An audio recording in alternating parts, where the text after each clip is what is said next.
Hello friends, ನಮಸ್ತೆ. ವರಲಕ್ಷ್ಮಿ ಕಿಚನ್ಗೆ ಸ್ವಾಗತ. ಈಗ ನಾನು ಮಶ್ರೂಮ್ ಚಿಲ್ಲಿ ಮಾಡ್ತಾಯಿದ್ದೀನಿ. ಮಶ್ರೂಮು ಫ್ರೆಶ್ ಆಗಿರೋದು ತಗೋಬೇಕು. ಹೇಗೆ ಮಾಡೋದು ಅಂತ ನೋಡೋಣ.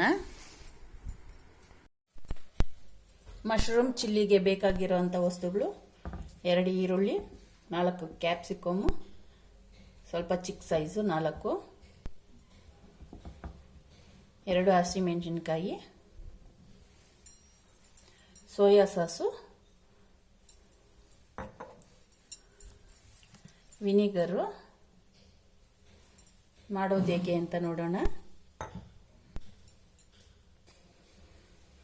ಮಶ್ರೂಮು ಕುಕ್ಕರ್ಗೆ ಹಾಕೋಬೇಕು. ಕಟ್ ಮಾಡೋದೇನು ಬೇಡ, ಹಿಂಗೆ ಹಾಕ್ಕೊಳ್ಳೋಣ. ಬೆಂದ್ಮೇಲೆ ತುಂಬ ಚಿಕ್ಕದಾಗ್ಬಿಡುತ್ತೆ.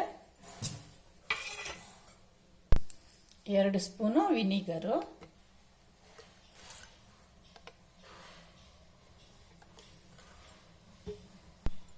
ಸ್ಪೂನು ಸ್ವಲ್ಪ ದೊಡ್ಡದು ಕಾಶ್ಮೀರಿ ಚಿಲ್ಲಿ ಪೌಡರ್, ಅರ್ಧ ಸ್ಪೂನು, ರುಚಿಗೆ ತಕ್ಕಷ್ಟು ಉಪ್ಪು. ನಾನು 1 ಪ್ಯಾಕೆಟ್ ಮಶ್ರೂಮ್ಗೆ ತೋರಿಸ್ತಾ ಇರೋದು. ನೀವು 2-3 ಪ್ಯಾಕೆಟ್ ಹಾಕೋ ಹಂಗಿದ್ರೆ ಸ್ವಲ್ಪ ಜಾಸ್ತಿ ಮಾಡ್ಕೊಳ್ಳಿ. ಎಲ್ಲ ಮಿಕ್ಸ್ ಮಾಡಿ 1 ವಿಸಿಲ್ ಬರೋಕ್ಕೆ ಮುಂಚೆನೆ ಇಳಿಸ್ಬೇಕು. 1 ವಿಸಿಲ್ ಬಂದ ಮೇಲೆ ನೋಡೋಣ.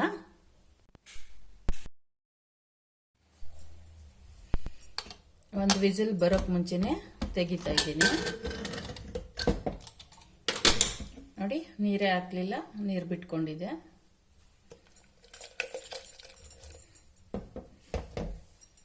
ಈಗ ಒಗ್ಗರಣೆ ಹಾಕ್ಕೊಳ್ಳೋಣ. ನೋಡಿ ಎಷ್ಟು ಚಿಕ್ಕದಾಗ್ಬಿಟ್ಟಿದೆ ಮಶ್ರೂಮು. ಎಣ್ಣೆ, ಹಸಿಮೆಣಸಿನ್ಕಾಯಿ, ಈರುಳ್ಳಿ ಲೈಟ್ ಬ್ರೌನ್ ಬರಬೇಕು, ಗೋಲ್ಡನ್ ಬ್ರೌನ್ ಬಂದಮೇಲೆ ಇವಾಗ ಕ್ಯಾಪ್ಸಿಕಮ್ ಸೇರಿಸ್ಕೊಳ್ಳೋಣ.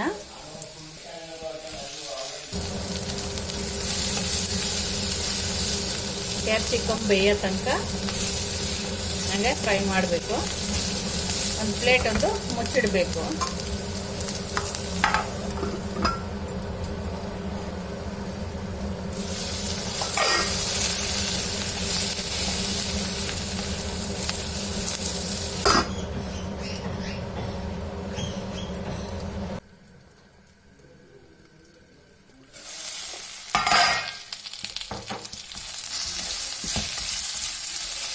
ಸೋಯಾ ಸಾಸು 2 ಸ್ಪೂನ್ ಅಷ್ಟು ಸೇರಿಸ್ಕೊಳ್ಳೋಣ.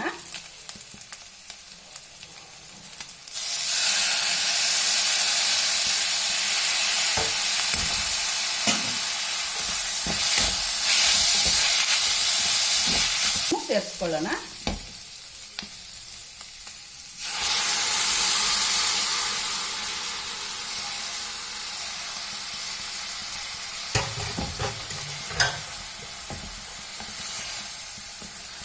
ಸ್ವಲ್ಪ ಈ ಗೊಜ್ಜೆಲ್ಲ ಎಮ್ರಬೇಕು, ಅಷ್ಟರ ತನಕ ಬೇಯಿಸ್ಕೊಳ್ಳೋಣ.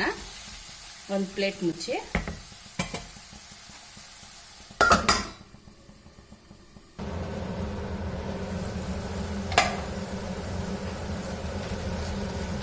ನೋಡಿ ಫ್ರೆಂಡ್ಸ್, ಡ್ರೈ ಆಗಿದೆ. ಈಗ ಇಷ್ಟಾದರೆ ಸಾಕು. ಚಪಾತಿಗೆ, ಪೂರಿಗೆ, ಅನ್ನದ ಜೊತೆ ಎಲ್ಲ ಕಲಿಸ್ಕೊಂಡು ತಿನ್ನೋಕ್ಕೆ ಚೆನ್ನಾಗಿರುತ್ತೆ.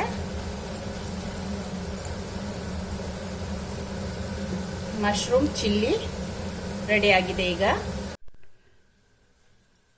ನೋಡಿ, ಮಶ್ರೂಮ್ ಚಿಲ್ಲಿ ರೆಡಿ ಆಗಿದೆ. ಚಪಾತಿ ಜೊತೆ ತಿನ್ನೋಕ್ಕೆ ತುಂಬ ಚೆನ್ನಾಗಿರುತ್ತೆ. ಟೇಸ್ಟ್ ನೋಡೋಣ. ಈಗ ತುಂಬ ಚೆನ್ನಾಗಿದೆ ಫ್ರೆಂಡ್ಸ್.